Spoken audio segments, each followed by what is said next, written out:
atau Madinahnya. Itu gambaran. Tapi sikap Syam Jalil saya. Sebab itu saya melihat kesan daripada kenyataan Syam Jalil hari ini, ramai pemimpin UMNO di peringkat akar bumi sudah pun meledakkan amarah mereka. Antaranya Saudara Syarif Musa, iaitu selaku ketua UMNO bahagian Palak Datu, Saudara Syarif Musa Syarif Mabul. Dia menganggap perkataan Barwa tu tidak benar, malah mengguris hati ahli-ahli UMNO, saudara. Terutamanya kepimpinan di bahagian-bahagian dan akar umbi yang selama ini sentiasa teguh dengan parti. UMNO dalam Barisan Nasional menjunjung titah yang di-Pertuan Agong bahawa semua 30 ahli parlimen UMNO Barisan Nasional mesti mengambil bahagian dalam kerajaan perpaduan. Itu kenyataannya. Keputusan ini tidak dibuat bersendirian. Kerana selepas itu, Presiden UMNO, Datuk Seri Dr. Zahid Hamidi membawa titah tersebut yang dibincangkan dalam Majlis Kerja Tinggi UMNO. Syam Jalil pun ada, saudara. Dan kemudiannya dibawa ke Dewan Tertinggi Barisan Nasional.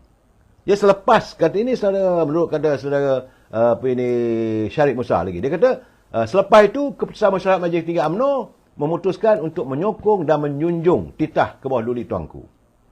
Jadi janganlah jadikan kekalahan dalam PRK Kemaman sebagai ukuran orang Melayu menolak UMNO dan mengatakan perkataan Barwa ini terlalu tinggi, terlalu bagi saya sendiri tak terima, apatah lagi beliau sebagai ketua bahagian di Lahad Datu.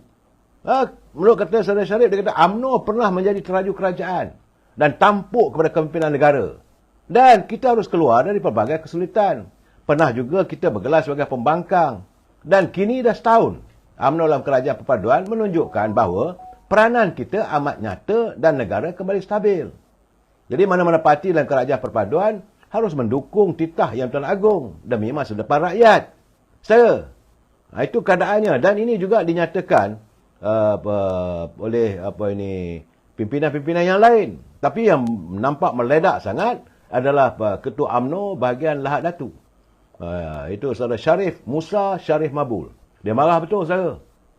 Dia geram betul-betul kenyataan itu. Dan saya pun memang marah, saudara. Tak sepatutnya orang bijak pandai boleh mengeluarkan perkataan yang sebiadab itu terhadap parti yang didokongi olehnya. Jadi saya rasa sekarang ni ke mana dia nak bawa? Apakah dia nak bawa UMNO ini untuk menyertai pergerakan nasional? Apakah itu hasratnya meninggalkan kerajaan yang ada sekarang ni untuk menjadikan kerajaan tunggang langgang balik? Kalau UMNO keluar pun tak menjadi apa pun pada kerajaan hari ini, saudara. Sebab kerajaan pimpinan Datuk Anwar Ibrahim sudah ada 152. Kalau kita keluar pun dia ada 122. UMNO Barisan Nasional ada 30. Selah dirilah. Jadi kamu belajar dekat Harvard. Takkan kamu tak tahu 152 tolak 30 berapa? Mana ada cukup numbers? Tak cukup jomolah. Itu saya bagi tahu. Jadi apakah naratifnya? Yang tiba-tiba balon presiden hanya kerana nak tunjuk bahawa akulah pejuang. DAP ni tak boleh berada dalam perpaduan. Kalau gitu, saudara, kenapa dia buat begitu? Saya bukan nak menjilat, saudara. Kalau kerana DAP itu adalah pimpinannya daripada keluarga, daripada warga bukan Melayu. Bagaimana dengan MCA? Nak ajak pula UMNO bersama dengan Perikatan Nasional. Dalam Perikatan Nasional tu ada Parti Pribumi Bersatu yang sentiasa waktu untuk membunuh UMNO. Apakah dia lupa? Waktu kamu jadi ketua perangan, kamu round satu Melaya. Bercerita tentang bagaimana Tan Sri Muhyiddin dan gerombolannya nak membunuh UMNO. Jangan lupa, tiba-tiba sekarang ni kamu dah berbaik, mula-mula nak baik sana. Di mana stand kamu sebagai ahli politik yang baru dibawa? Dan kamu tumpukan hanya kerana parti DAP. Sejauh mana DAP menguasai kerajaan hari ini? Sejauh mana parti DAP menguasai kerajaan yang dipimpin oleh Datuk Seri Anwar Ibrahim? Buktikan. Jawatan menteri pun hanya 2 saja, saudara. GSC berapa? Cuba sebutkan satu persatu. Itu keadaannya tu, saudara. Dalam keadaan sekarang ni, saya melihatlah keadaan yang cukup mengecewakan kita. Saudara, sebab itu saya mengharapkan Majlis Tinggi. Banyak orang bertanya saya, apakah beliau akan dipecat? Saya tidak nampak itu dalam ini. Biarlah di situ. Orang kata, biar mati kering meragan lah. Dan sebab itu saya nampaknya hilanglah penghormatan saya terhadap beliau. Saya dulu mengharapkan dia adalah future leaders dalam UMNO. Tapi kalau itu sikapnya bagi saya, mudah membuat satu keputusan, mudah terperangkap dengan naratif politik orang lain, saya kata minta maaf lah, saudara. Because sekarang ini, parti DAP dari dulu dah dalam Pakatan Harapan. Dia dah bersama. Dan nak marah sangat pun tak boleh sebab PAS bukan sekali dengan DAP. Saudara kena ingat sejarah. Kamu ni keluar daripada Harvard. DAP pernah bekerjasama dengan PAS menubuhkan kerajaan. DAP pernah bersama dengan Parti Perubumi Bersatu yang dipimpin oleh Tuan Mahathir, tubuh kerajaan. Malah diangkat warga DAP sebagai Menteri Kewangan. Waktu tu kita di UMNO keluar, kita di luar. Kita bukan berada dalam kerajaan waktu itu. Jangan lupa semua ni. Tiba-tiba kamu nak kata bahawa kita nak jadi barwa, jadi penjilat. Di mana kenyataannya kamu? Hei, tak bolehlah saudara. Berpeluh saya nak jawab ni gini ni. Geram. Baik saudara. Hari ini banyak orang bercakap tentang Kabinet Datuk Seri Anwar Ibrahim. Banyak orang bertanya apakah ada rombakan Kabinet dan sebagainya. Memang, menurut Datuk Seri Anwar Ibrahim, dia kata rombakan Kabinet itu perlu diadakan kalau prestasi jemaah menteri meleset atau jika terdapat keadaan yang menuntut dilaksanakan. Saat ini, katanya, tempoh masa baru setahun. Takkanlah tempoh setahun tu nak tukar. Bagilah ruang kepada menteri-menteri yang bersedia ini melahirkan atau melaksanakan khidmat mereka. Yang diharapkan sekarang ini kerana berlaku kekosongan satu, iaitu Kementerian Perdagangan Dalam Negeri dan Haiwan Pengguna. Itu saja yang perlu diisi kalau nak lalu diisi. Tetapi bagaimanapun, pemangku pada kementerian itu dipangku oleh Amzad dengan baik. Jadi kerajaan berjalan macam biasa. Jadi kita ni mengwujudkan polemik. Bahkan berlaku perubahan kabinet. Anwar Ibrahim dia kata, bagi dia lah, dia kata, apa keperluannya? Perlu apa dia lakukan rombakan kabinet dalam saat-saat sekarang? Sebab semua menteri sedang menangani, tambah-tambah lagi di Dewan Negara. Hari ini berjalan lagi. Dewan Negara masih lagi membincangkan soal bajet. Bajet Dewan Rakyat dah lulus. Satu bab. Ini bab Dewan Negara. Senator pun kena luluskan bajet. Kalau tak luluskan bajet senator, tak boleh nak dipakai. Dia dalam saat menanti ini, bila ada perbincangan, ada mesyuarat di Dewan Negara, maka pak-pak menteri ini akan menjawab. Kalau berlaku perubahan kabinet, siapa pula nak menjawab dengan kementerian-kementerian? Sebab semua bajet itu disediakan oleh tiap-tiap kementerian. Bukan bajet ini disediakan oleh Anwar Ibrahim seorang-seorang diri. Tidak. Nak buat bajet ni mengampak masa sekurang-kurangnya 3 hingga 6 bulan. Jadi tiap-tiap kementerian itu menyediakan di kalangan pegawainya. Kementerian Pertanian, ini bajet yang kami nak. Kemudian Kementerian Pertahanan, ini bajet yang kami nak untuk 2024. Kementerian Dalam Negeri, ini bajet yang kami nak. Begitulah semua 25 kementerian itu dibentuk. Bajet ini serah pada Kementerian Kewangan. Dan Kementerian Kewangan, Jawatankuasa Bajet akan bermesyuarat. Yang dipengurusikan oleh tentulah Menteri Kewangan Datuk Anwar Ibrahim. Okey, macam mana kedudukan? Tanya pula dengan sisi pengendaraan. Cukup ke tak cukup duit kita? Mereka kata, okey, bajet kita dah dapat duit jangkaan begini. Bajet ini boleh. Baru diluluskan oleh peringkat kabinet, bawa ke Dewan Rakyat. Itu yang dibahaskan selama hampir 2 bulan. Tapi wakil-wakil rakyat yang datang bermesyuarat, bukan nak bercakap soal bajet, cerita soal jawatan. Saat ini bajet itu masih berada di Dewan Negara. Selepas Dewan Negara diluluskan, baru dibawa disembahkan pada Duli Yang Memulia Pertuan Agong untuk ditandatangani tanda persetujuan. Dah setuju, barulah boleh digezet.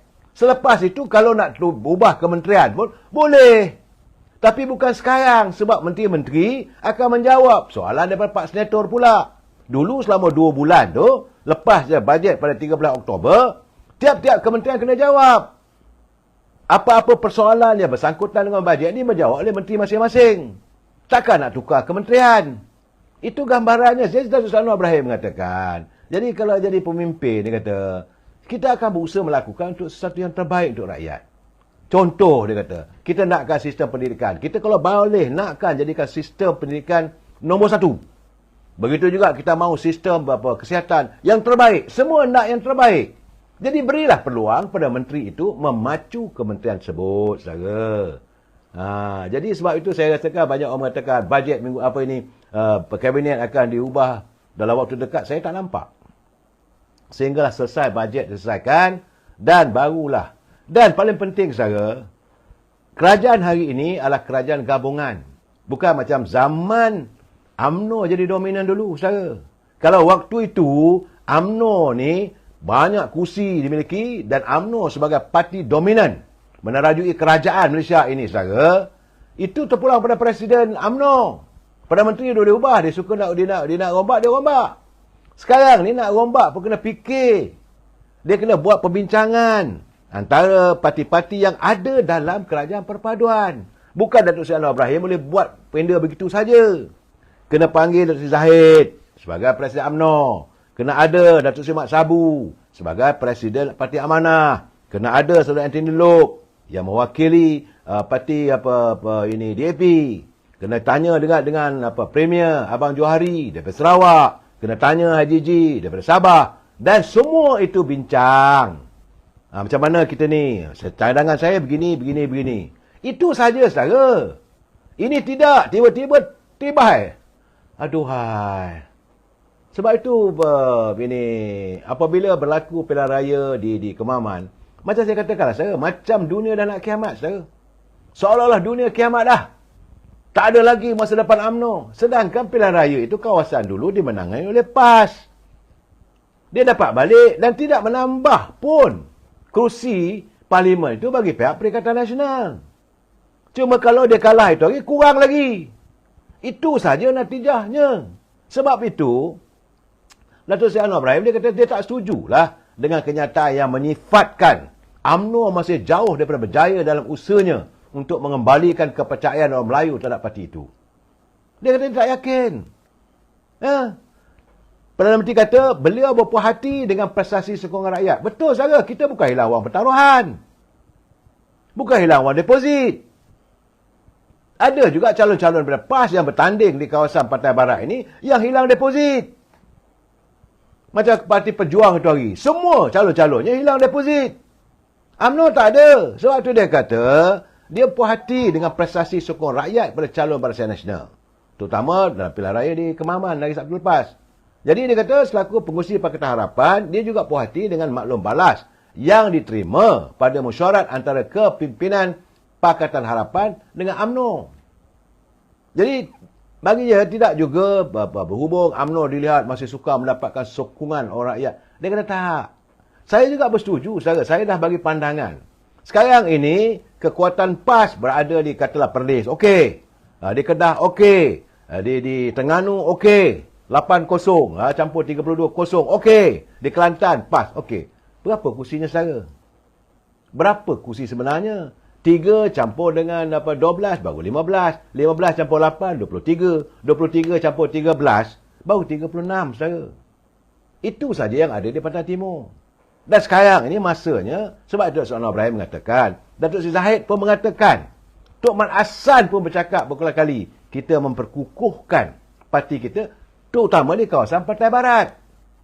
Daripada Pulau Pinang, inilah saya katakan, negeri antara negeri Selat dengan negeri bersekutu.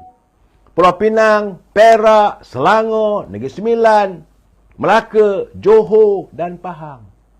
Termasuk di Sabah, ada 8 negeri. Bolehkah PAS menembusi ataupun Perikatan Nasional menembusi di 8 negeri itu? Sebab Datuk Seri Anwar Ibrahim kata, cakaplah apa pun. Dia kata satu kursi ni tak ada menambah, tak ada mengurangkan. Yang ada pun tak menambah. Kalau tak ada pun tak mengurangkan. Dia kata sama je. Dia kata tak ada masalah. Tetapi dia melihat tak ada pula hilang wang deposit. Jumlah undi yang dapat agak tinggi. Jadi dalam keadaan begini, saya merasakan dalam itu rakyat kena faham lah. Kena faham naratif politik yang cuba dimainkan. Sebab itu saya mengatakan, apabila Syam Jalil menutarkan bahawa kekalahan di Kemaman itu kerana kita menyokong DAP. Berapa banyak undi DAP? Berapa banyak? Tetapi realitinya, saudara, waktu kita bertanding di Pelangai, boleh dikatakan undi bukan Melayu, kita dapat 95%. Bagaimana di Kemaman baru ni? Yang dulu tak pernah dialami, diperolehi oleh calon-calon daripada UMNO Barisan Nasional. Terutama di kawasan sekolah, peti undi sekolah kebangsaan Cina di Cukai. Saya tahu berapa? PAS dapat 50 kursi je, saudara. Only 50 votes daripada ratusan undi yang lain. Artinya they make comeback. Dah perlu ada. Kena ingat bagaimana berlaku di Simpang Renggam, di Johor. Dia tak lari dah. Dan tak mahu bersama untuk menyantuni, untuk mewujudkan satu suasana politik yang mahu membina negara kita dan mahu mewujudkan kestabilan politik. Tapi kita yang ada ni memecah belahkan. Tuduh orang tu, tuduh orang ni. Biarlah pas dengan cara mereka. Konon nak ke Putrajaya. Biarlah. Dia nak bercakap yang kita nak respon. Buat apa, saudara? Kita UMNO kukuh dengan pendirian kita. Ya, saudara, macam mana kata ini saudara Gulam. Dia kata terbukti UMNO tidak, saudara Gulam ni adalah ketua UMNO bahagian Batu, saudara, dan juga ketua perangan UMNO Wilayah Persekutuan. Ya, saudara Gulam dia kata setahun dalam kerajaan perpaduan UMNO terbukti tidak lari daripada landasan perjuangannya. Mana berani orang mungkin mencabar tentang hak keistimewaan orang Melayu? Tak ada. Mana mungkin UMNO nak bersekongkol kalau adanya mereka yang cuba mencabar keistimewaan ataupun kedaulatan Raja-Raja Melayu. Malahan Datuk Seri Anwar Ibrahim mewajibkan semua surat menyurat ke antara kerajaan dengan siapa pun mesti dalam bahasa kebangsaan dengan bahasa Melayu. Sekarang ini soal bahasa, saya. Dan mana ada orang yang menyanggah hak keistimewaan orang Melayu? Hak keistimewaan. Malahan saya dengar sehari ada daripada MCA. Tiba-tiba MCA bercakap nak buat kongres tu biarlah kali terakhir. Sekarang ni melutup dia kena balun. Sila. Jadi kalau ini keadaannya, gambarannya, saya haraplah cukup-cukuplah. Saudara Karim Kerambit dia kata PN kaki fitnah. Itu saudaranya. Dia kaki fitnah. Lepas tu tak tahulah. Saudara nak tuduh, saya tak mau cakap apa lebih daripada itu, saudara. Tetapi realitinya, di manakah mereka yang gambaran Syam Jalil seolah-olah UMNO tarik diri daripada kerajaan. Tarik diri nak jawab mana? Masuk dengan Perikatan Nasional. Itu mahu kamu, Syam? Is this what you want? Bagaimana selama hari ini kamu round satu Melaya sebagai ketua perangan, kamu berucap, kamu menggambarkan kamu punya pemikiran, kamu tidak bersetuju Dr. Mahathir. Dalam isu Dr. Najib, kamu tak bersetuju Nasimuddin. Sekarang, siapa sebenarnya nak bawa jilat menjilat? Saya haraplah pada sahabat saya, Syam Jalil, sudahlah. Cubalah pemikiran. Sepatutnya hari ini dia masuklah mesyuarat Majlis Tinggi. Kalau kamu benar anak jantan, pahlawan, saya tentang kalau Presiden nak bawa UMNO ini untuk menjilat DAP. Bercakap dalam mesyuarat. Bukan bercakap dulu, nak ajak debat. Bagi saya satu aja, who are you? Anda nak melawan dengan seluruh jentera. Kena percayalah pada majoriti. Ya, saya harap saudara dalam keadaan begini, semoga parti kita ini sentiasa berada dalam landasan sebenarnya, sebagaimana yang dikatakan oleh sahabat kita, saudara Gulam, selaku Ketua UMNO Bahagian Batu dan Ketua Perangan UMNO Wilayah Persekutuan. UMNO tetap berada di landasannya. Jangan sesiapa cuba menggugat perjuangan, keikhlasan, ketegasannya. Jumpa lagi besok, saudara. Wabillahi taufiq wa hidayah. Assalamualaikum warahmatullahi taala wabarakatuh. Selamat malam. Terima kasih.